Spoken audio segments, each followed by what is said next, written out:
Hey everyone, Daniel from Twin Bytes with another tutorial for you, and this time I'm going to show you how to change a default search engine in Google Chrome.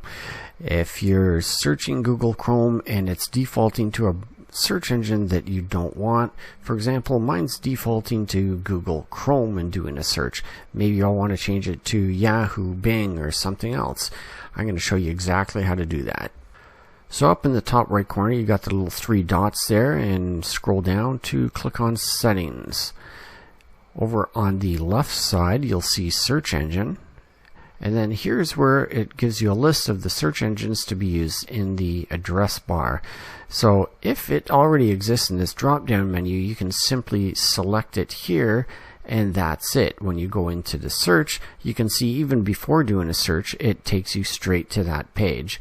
So if you're going to search for something, we'll just do a search again for Twin Bytes. You'll see it's using Microsoft Bing to do that search with.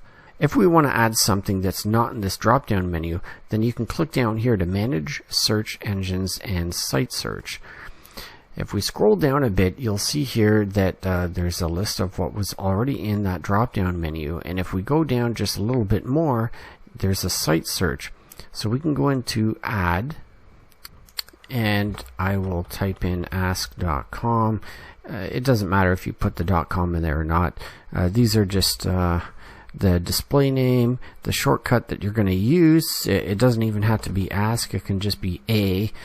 And then the URL, we need to get that bit of information. So let's open another tab. We'll go to ask.com. We'll do a search. I'll just keep doing the same thing here.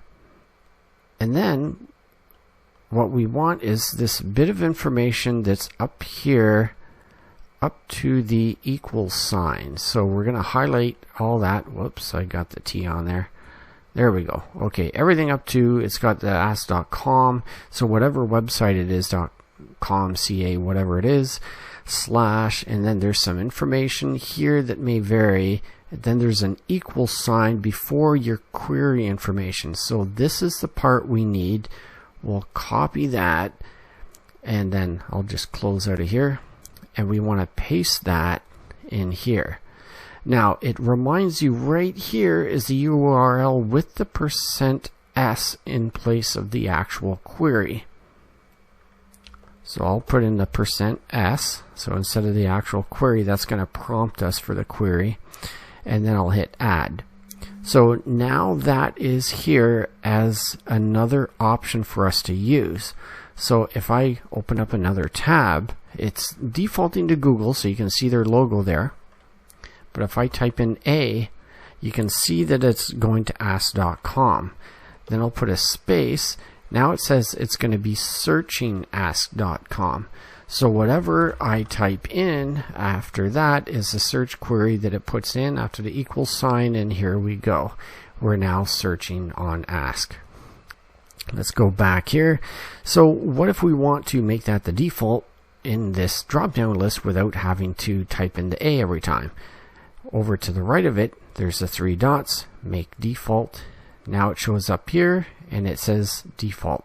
So let's go back to a new tab again, and right away you can see it's got the ask logo right there. So we can just type in our search right away without having to put the shortcut in front of it.